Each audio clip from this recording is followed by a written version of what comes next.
엊그제 미국 월스트리트 저널 일면에 한국의 값비싼 청혼 문화를 조명한 기사가 실렸어요. 결혼식 전 비싼 장애물 4,500달러짜리 청혼이란 타이틀인데, 하루 숙박비가 100만 원이 넘는 고급 호텔, 명품 가방, 장신구들, 그것을 선물하는 게 최근 젊은이들 사이에 한국의 청혼 문화가 되었다는 거예요. 청혼을 하기 위해서 수백만 원의 돈을 쓰고 몇 대의 카메라를 설치해서 그 청혼 과정을 인스타그램에 올리고 누군가에게 보여주고 친구들에게 과시하고, 그래서 큰 비용이 드는 호화로운 호텔 청혼이 커플들에게 큰 부담을 주고 혼인율을 낮추는 그런 영향을 끼칠 것이다 지적을 합니다. 비슷한 맥락으로 수학 1타 강사인 정승재 씨가 우리나라 저출산 원인 중에 하나가 이러한 허세와 과도한 인정 욕구에 있다고 지적을 해요. 자신이 어렸을 때는 우리나라에 페라리, 그 스포츠카죠, 그 페라리가 한 대도 없었다. 다 못 살았지만 아기는 많이 낳았다. 근데 지금은 잘 살게 되었는데 왜 아기를 안 낳을까? 이게 다 인스타그램 때문이다, 이렇게 이야기를 합니다. 아이들하고 비싼 호텔에 가서 놀아주는 멋진 모습을 자랑하듯 올리니까 마치 늘 그런 고급스러운 생활을 하는 것처럼 보여지고, 그것을 본 사람들은 상대적인 박탈감이 느껴지고 나만 불행한 것 같고 나는 이렇게 애를 잘 키울 자신이 없으니까 아예 포기를 해버린다는 거예요. 그것이 뭐 전체적인 이유만은 아니겠지만 어느 정도 또 공감이 가는 그런 내용이기도 합니다. 자, 코로나를 거쳐오면서 사람들이 온라인상에서 카카오톡이나 페이스북이나 인스타그램이나 유튜브에 많은 시간들을 보내고 있죠.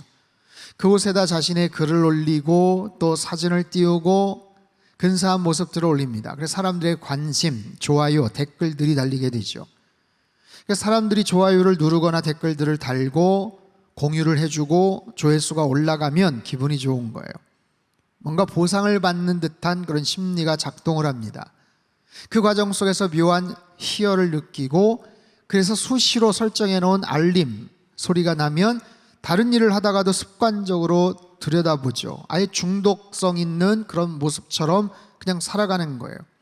누군가의 칭찬에 댓글이 뜨면 슬그머니 혼자 미소를 짓기도 하고, 올려놓은 글이나 사진에 좋아요가 없거나 시간이 꽤 지났는데도 조회수가 올라가지 않으면, 응답이 없으면 신경이 쓰이고 굉장히 우울해집니다. 사람들은 분명히 소통을 더 잘하게 되었지만 정작 만나는 사람들, 눈앞에 있는 사람들에게는 소홀히 하는 경향들이 아주 많아졌어요. 모처럼 가족들과 즐거운 식사의 자리에도, 친구들과 아주 근사한 식사 중에도 맛있는 음식 사진 찍어 올리겠다고 공유하느라고 바쁩니다. 어디 좋은 곳에 가서 멋진 경치를 그저 구경하기보다는 먼저 사진 먼저 찍어야 돼, 보여주겠다, 보관하겠다, 제대로 즐기지를 못해요. 심지어는 위험한 곳에서 무리하게 사진을 찍다가 사고를 당한 이야기들도 들려오죠. 자, 이처럼 인정을 받고 싶은 욕망, 자랑하고 싶은 마음들은 누구에게나 있습니다. 그리고 이것은 비단 최근의 이야기만은 아니에요. 우리 어린 자녀들, 지금 뭐 유치원을 다니고 있는 어린 우리 꼬맹이들, 유치원 가서 뭐 하나 만들어 오고 뭐 하나 그림 그려 오면 얼마나 자랑을 합니까? 사실 정말 정직하게 객관적으로 보면 그림도 좀 이상하게 그렸는데 부모님은 뭐라고 말해요? 아이고, 우리 아들 어쩜 이렇게 잘 그렸어? 아, 이게 엄마야? 여기가 코야? 여기가 눈이야? 물어보죠. 아이고, 똑같네. 조금이라도 시험을 잘 보거나 뭐 학교에서 반장이라도 되면 동네방네 자랑을 합니다. 부모님들도 기회가 되는 대로 친구들에게, 가족들에게 자랑을 하는 거예요. 저희 부모님도 제가 초등학교 때 학년마다 반장을 했다는 이야기를 얼마나 자랑하시는지. 전학을 6번 다녔는데 가는 데마다 반장을 했다고 그렇게 자랑을 하셔서 참 민망했던 적이 있었는데, 참 웃으셔야 되는데 안 웃으시니까 저희 부모님이 이상하게. 자, 이처럼 우리는 누구나 자랑하고 싶은 욕구가 있어요. 그리고 누군가의 칭찬에 목말라 합니다. 오죽하면 칭찬은 무엇을 춤추게 해요? 고래도 춤추게 한다, 이런 책 제목이 있었지 않습니까? 자, 심리학에서는 타인으로부터 인정받고 싶은 욕구야말로 인간 생존에 꼭 필요한 심리적인 욕구고 삶의 목표를 갖게 하는, 움직이게 하는 지극히 자연스러운 동기부여를 제공한다 이야기를 해요. 그렇기 때문에 인정받음이 얼마나 중요하게 내 삶을 작동하는지, 나에게 어떤 동기부여를 일으키는지, 내 삶의 방향과 그 목표와 에너지를 어떻게 제공하는지 우리는 살펴봐야 돼요. 자, 오늘 본문에는 아주 중요한 메시지가 있습니다. 우리가 잘 아는 달란트 비유이죠. 특별히 인정, 평가, 보상이라는 측면에서 중요한 영적 교훈이 있어요. 한 주인이 먼 길을 떠나면서 3명의 종들에게 각각 1달란트, 2달란트, 5달란트를 맡깁니다. 14절, 15절 말씀을 같이 한번 읽도록 하겠습니다. 시작. 또 어떤 사람이 타국에 갈 때 그 종들을 불러 자기 소유를 맡김과 같으니 각각 그 재능대로 한 사람에게는 금 5달란트를, 한 사람에게는 2달란트를, 한 사람에게는 1달란트를 주고 떠났더니, 자, 그런데 시간이 지나고 나서 주인이 돌아와 결산을 할 때 세 종들은 자신이 남긴 달란트를 각각 보여주죠. 1달란트 받은 종은 그저 땅에 묻었다가 원금 그대로 가져옵니다. 2달란트, 5달란트 받은 종은 어디 가서 사업을 하고 열심히 일을 해서 배의 이득을 남기게 되죠. 거기에 대한 평가를 하는 그런 이야기, 오늘 본문의 비유의 이야기예요. 자, 오늘 설교의 제목, 좋아요에 목마른 사람들, 인정받고 칭찬받고 싶은 심리로 가득한 현대인들, 이 말씀을 듣고 있는, 오늘 이 자리에 계신, 또 영상으로 함께 말씀을 듣고 있는 우리 모두에게 오늘 본문 아주 중요한 3가지를 알려줘요. 첫 번째는 어떤 평가가 있었느냐라는 거예요. 주인은요 2가지로 평가를 해요. 21절 말씀 같이 읽습니다. 시작. 잘하였도다 착하고 충성된 종아, 네가 적은 일에 충성하였음에 내가 많은 것을 내게 맡기리니 내 주인의 즐거움에 참여할지어다. 자, 2달란트, 5달란트 남긴 종에게 토시 하나 빼놓지 않고 똑같은 칭찬을 하죠. 그런데 첫 번째, 그저 1달란트 그대로 가져온 종에게는 뭐라고 평가를 합니까? 26절에서 30절까지 말씀을 우리 천천히 한번 읽겠습니다. 시작. 그 주인이 대답하여 이르되 나는 심지 않은 데서 거두고 해치지 않은 데서 모으는 줄로 네가 알았느냐? 그러면 네가 마땅히 내 돈을 취리하는 자들에게나 맡겼다가 내가 돌아와서 내 원금과 이자를 받게 하였을 것이니라 하고, 그에게서 그 1달란트를 빼앗아 10달란트 가진 자에게 주라. 무릇 있는 자는 받아 풍족하게 되고 없는 자는 그 있는 것까지 빼앗기리라. 이 무익한 종을 바깥 어두운 데로 내쫓으라. 거기서 슬피 울며 이를 갈리라 하니라. 자, 갑절 남긴 종들에게는 아주 짧은 칭찬만 있었어요.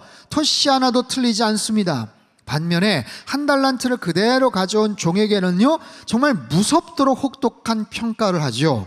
그리고 내용도 굉장히 길어요. 그리고 아주 구체적입니다. 여러분, 중간은 없어요. 중간이 없어요. 야, 나쁘지 않았어. 아유, 그 정도도 뭐 그냥 괜찮아.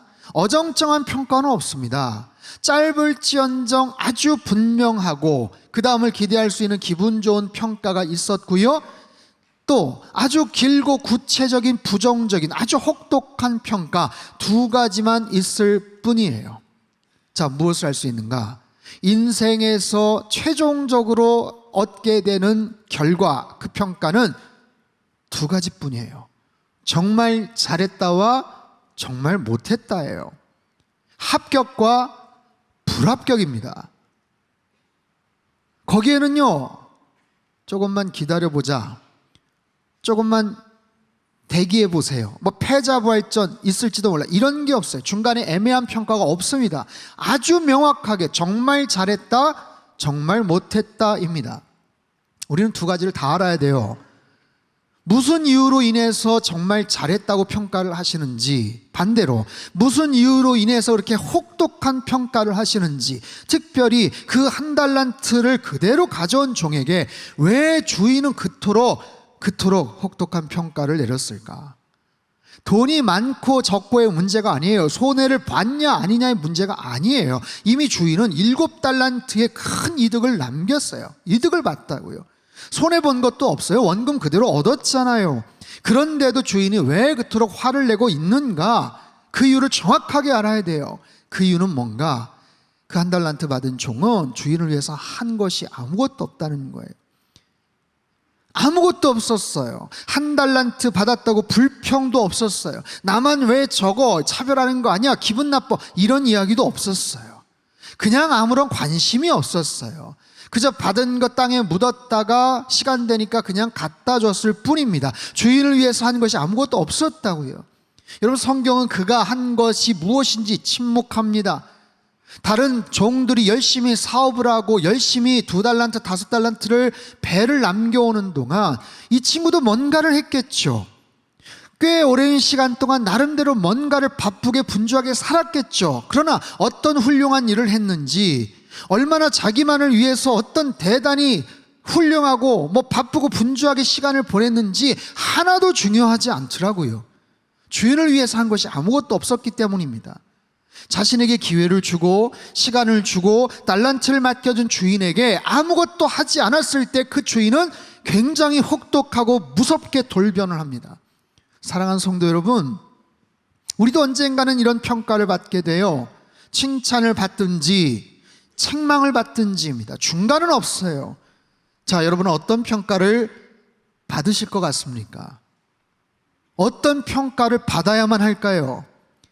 나에게 주신 달란트를 여러분 꼭 확인해 보십시오. 얼마를 받았는지, 그리고 내가 그것을 위해서 어떤 일들을 지금 하고 있는지, 나에게 주신 분을 위해서 어떻게 지금 살아가고 있는지, 사회적으로 아무리 엄청난 이력이 있고 대단한 업적을 남기고 세상에서 어마어마한 일들을 하면서 사람들에게 세간의 좋은 평가를 받았다고 하더라도 정작 주인을 위해서 한 것이 아무것도 없을 때는 주인의 평가가 이토록 무섭고 혹독하다는 사실을 우리는 꼭 기억해야 합니다.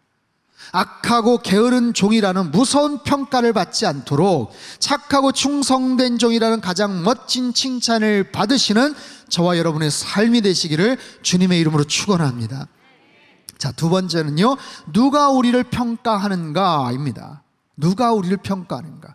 자, 좋아요에 목마른 사람들, 성경에서도 이런 인정 욕구에 목말라는 사람들이 참 많습니다. 대표적인 사람이 창세기 4장의 가인이에요. 여러분, 놀랍지 않습니까? 이런 인정 욕구에 정말 목마른 사람이 창세기 4장부터 등장을 해요. 여러분, 가인은요, 성경에 나오는 최초의 살인자로 우리가 기억하고 있죠. 그런데요, 동시에 그는 누구보다 칭찬에 목말랐던 사람이에요. 그가 하나님께 어떤 평가를 받았어요? 하나님은 그의 제사를 거절하셨어요. 인정하지 않으셨다고요.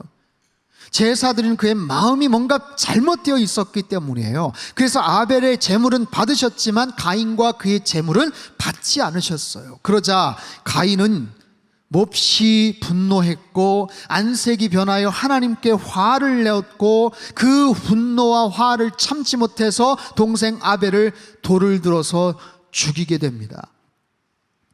지난 2020년에 출간한 연세대 심리학과 이동귀 교수의 나 좀 칭찬해 줄래? 라는 흥미있는 제목의 책이 있습니다. 우리 안에 과도한 인정 욕구로 인해서 삶의 우선순위가 늘 뒤바뀌는 우리들의 모습, 타인의 시선을 의식하느라고 내 중심을 제대로 찾지 못하는, 그래서 비슷한 문제들이 늘 벌어지고 마는 그런 우리의 모습들을 저자는 전문가답게 아주 잘 분류를 하고 여러 가지 해법들을 제시를 해요.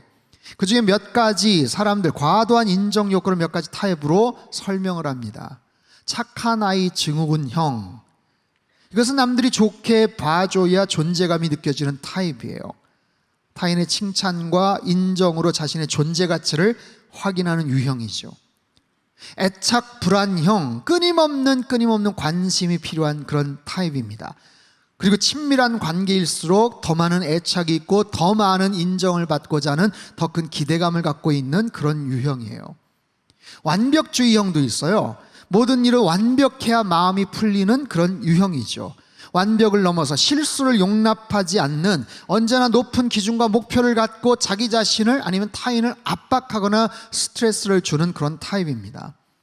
나르시스트형이 있어요. 나는 정말 대단한 사람이야. 타인에게서 받는 인정과 존경, 자존감을 유지하고자 하는 그런 태도인데, 반대로 타인의 요구에 대해서는 공감 능력이 떨어지는 타입입니다.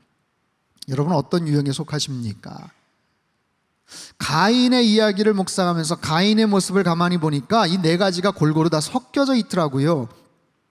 착한 아이 증후군, 타인의 칭찬과 인정에 목말랐어요.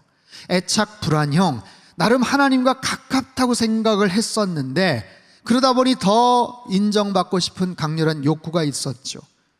완벽주의형, 높은 기대치를 갖고 있었는데 그게 안 되니까 용납이 안 됐고 공격적인 성향으로 바뀌더라고요.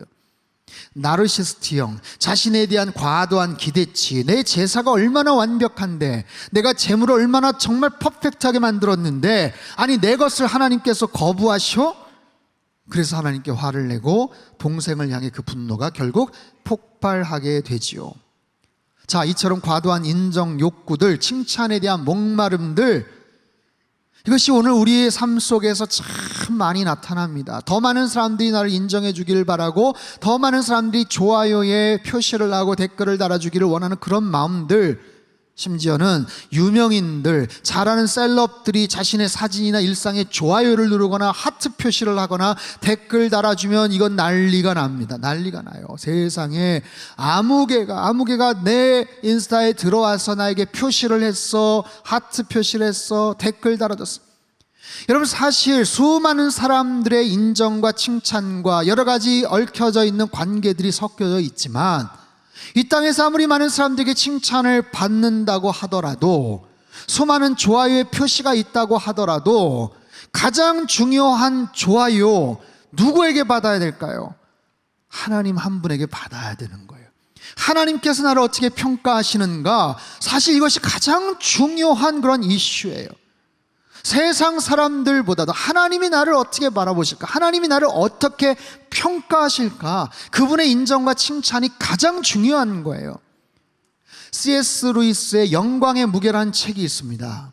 금세기 최고의 변증학자인 그의 글에는요, 우리가 추구하고 얻어야 될 영광은 우리와 같은 피조물이 부여하는, 우리와 같은 그런 인간들이 나에게 주는 그런 영광, 명예가 아니라 하나님이 나에게 주시는 그런 명예여야 한다고 말을 해요. 하나님께서 우리를 인정하시는 것, 우리의 헌신과 신실했던 인생에 대해서 하나님께서 야, 참 너 수고했어, 고마워 라고 표시하시는 것, 그래서 영광이라는 의미를 하나님이 알아주심으로 그렇게 설명을 합니다. 하나님이 알아주시는 거예요. 하나님 이미 아시죠. 우리의 모든 것을 다 아시죠. 그럼에도 하나님께서는 우리가 마지막 순간에, 마지막 날 그 하나님 앞에 섰을 때 우리를 비로소 알아봐 주시고 우리를 칭찬해 주신다는 거예요. 그 하나님께서 우리를 향해서 인정해 주실 때, 우리를 칭찬해 주실 때, 알아봐 주실 때, 여러분 다른 누구의 칭찬이 아닌 수많은 사람들이 나에게 좋아요를 하고 따봉을 하고 뭐 댓글을 남기고, 다른 수많은 사람들의 찬사와 칭찬과 인정이 아니라 하나님, 온 우주의 창조자요, 천지 만물을 창조하시고 가장 높고 위대하신 그 하나님께서, 그 천국의 주인 되시는 하나님께서 나 한 사람을 위해서 수많은 영혼들이 지켜보는 그 자리에서, 그 주목하는 그 자리에서 나 한 사람을 지칭하면서 잘했다, 착하고 충성된 종아, 여러분 그렇게 우리를 평가하실 때 과연 우리들은 그 말할 수 없는 영광과 기쁨을 견딜 수가 있겠는가? 그 영광을 감당할 수가 있겠는가?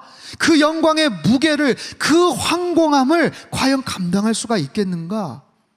여러분 우리가 궁극적으로 받아야 될 칭찬과 인정은 바로 하나님 한 분이신 줄로 믿습니다. 가끔요 오디션 프로그램에서 출연자들이 열심히 노래를 했잖아요, 뭔가를 했잖아요, 평가하는 분들이 계세요. 하면서 평가를 합니다. 뭐 한두 마디 코멘트를 남기죠. 근데 다른 평가들이 다 칭찬하고 인정을 하는데 그 중에 가장 권위 있고 실력 있는 평가자가 정색을 하면서 제 생각은 조금 달라요. 하면 분위기가 싸해집니다. 반대로 다른 사람들이 다 별로라고 해도 오히려 그 사람이 아니에요, 저는 정말 좋았는데요 하면 그 참가자의 표정이 달라지는 것을 볼 수 있어요. 마찬가지입니다. 여러분, 수만 명이 나를 칭찬하고 인정해도 하나님이 아니라고 하시면 아닌 거예요. 수많은 사람들이 나를 비난하고 무시해도 하나님께서 아니야, 너 정말로 잘했어, 너 수고했어 라고 하시면 끝나는 겁니다. 사랑하는 성도 여러분, 하나님께서 우리를 인정하시고 칭찬하세요. 그리고 그날은 반드시 올 줄 믿습니다. 그토록 좋아요에 목말라 하고 갈망하지만 오직 한 분 하나님, 그분의 칭찬과 인정을 바라보시면서 이 땅에서 날마다 승리하는 삶을 살아가시기를 주님의 이름으로 축원합니다. 세 번째, 언제 그런 평가를 받는가? 달란트 비유에서 가장 가슴이 철렁하는 순간은요, 주인이 돌아올 때예요. 성경은 그저 오랜 후에 종들의 주인이 돌아와 결산했다. 근데 얼마나 오랜 후였는지 몰라요. 예측이 가능했던, 아니면 예측하지 못했던 그런 시간이었는지 모르지만 중요한 것은 그 결산의 시간이 반드시 온다는 사실이에요. 마지막 순간이 이제 결산하자라고 찾아오시는 순간이 반드시 틀림없이 온다는 거예요. 우리 모두에게도 때가 되었을 때 우리 인생의 마지막 순간이 이렇게 찾아옵니다. 그 순간을 우리는 어떻게 맞이할 것인가? 제가 내일자 국민일보, 내일 나올 국민일보 겨자씨에 그 원고에 이렇게 썼어요. 인생에 중요한 세 가지 질문이 있습니다. 어떻게 꿈을 성취할 것인가? 어떻게 얻어진 꿈을 지킬 것인가? 어떻게 축적된 복을 나눌 것인가? 내가 어떻게 꿈을 성취하는가? 그리고 얻어진 꿈을 어떻게 지키는가? 거기에서 얻어진 축복을 어떻게 베풀고 나누면서 사는가? 여기에 따라서 평가가 달라지죠. 사도 바울이 쓴 마지막 편지에서의 고백입니다.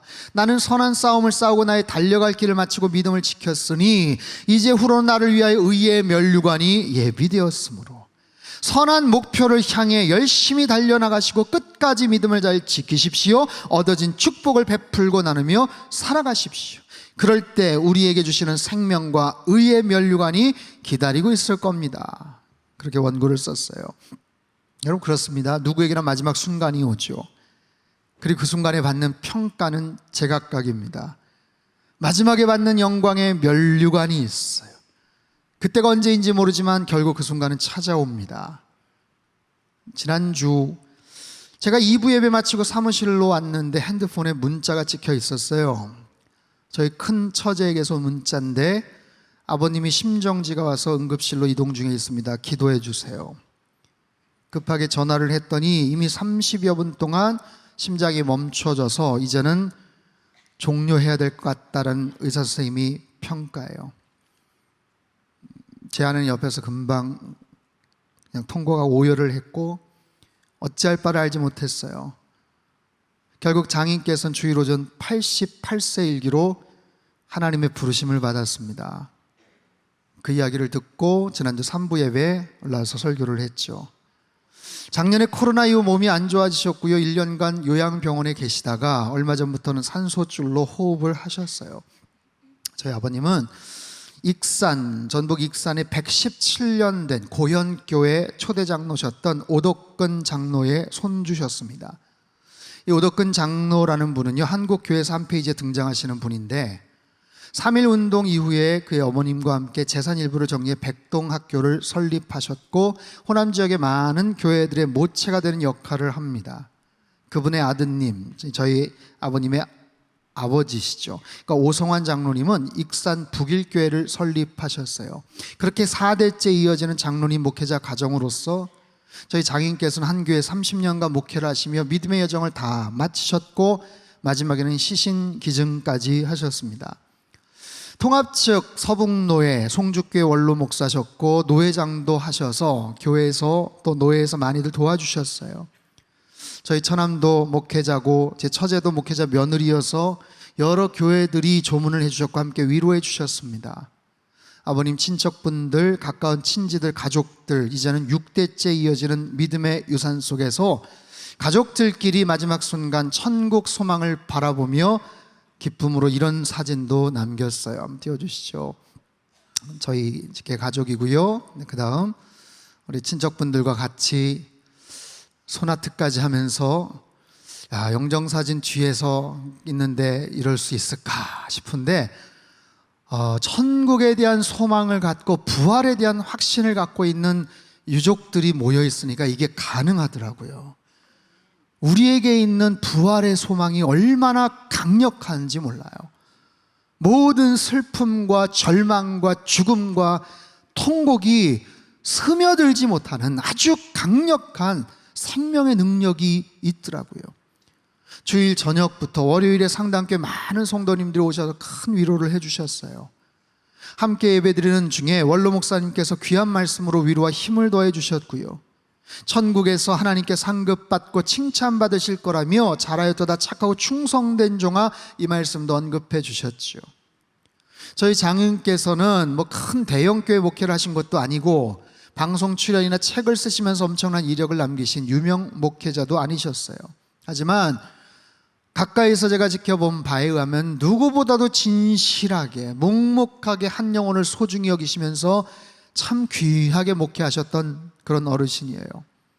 많은 분들이 오셔서 조문해 주셨는데 특별히 저희 아버님께서 목양하시고 또 세례 주셨던 송죽교회 분들, 그 교회 성도님들이 많이 눈물도 흘리시고 옛 이야기를 하시면서 참 그리워하셨어요.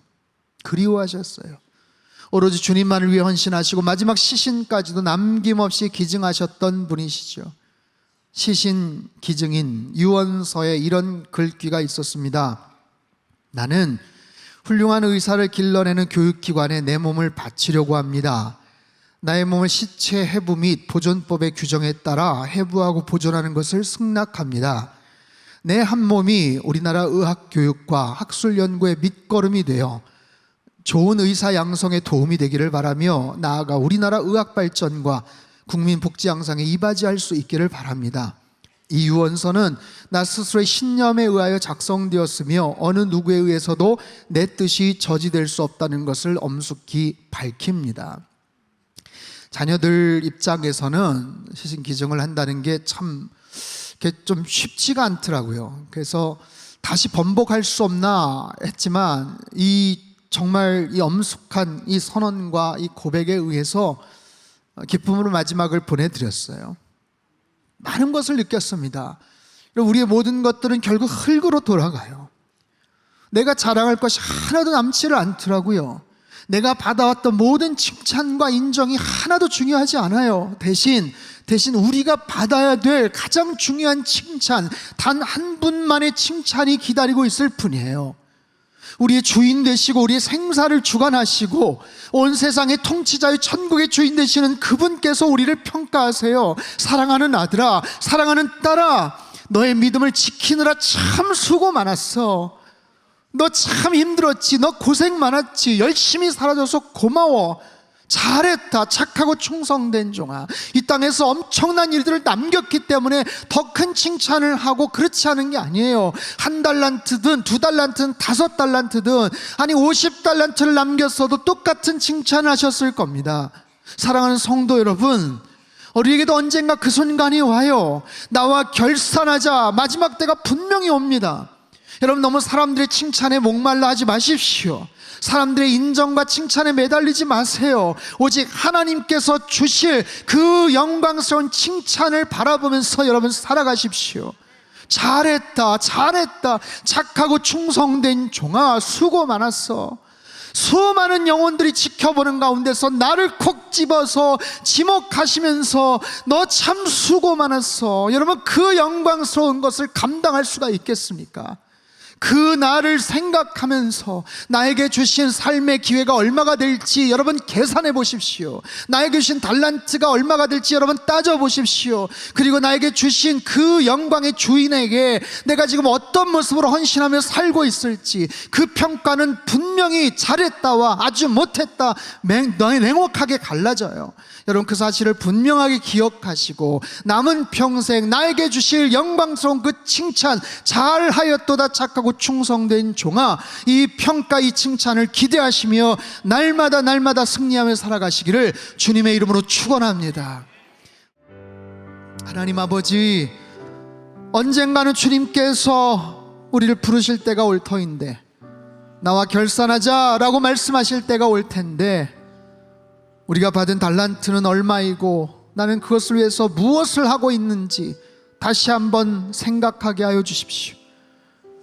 영광의 주님을 위해서 하는 것이 아무것도 없다면 정신 똑바로 차리고 남아있는 시간과 그 열정을 다해서 만왕의 왕 되신 주님 앞에 헌신케 하시고, 이 땅에서 어떠한 존경과 칭찬과 인정을 받지 못해도 저 천국에 가서 무수한 영혼들 앞에서 나를 꼭 집어서 너 참 잘했어, 이 친구는 참 수고한 나의 사랑하는 아들이야, 딸이야 말씀하시는 그 영광스러운 감당할 수 없는 영광의 무게를 하나님 우리가 경험을 할 텐데, 그날을 소망하며 이 땅에서 신실하게 살아가는 하나님의 거룩한 백성들 다 되게 축복하여 주옵소서. 존귀하신 예수님의 이름으로 기도합나이다. 아멘.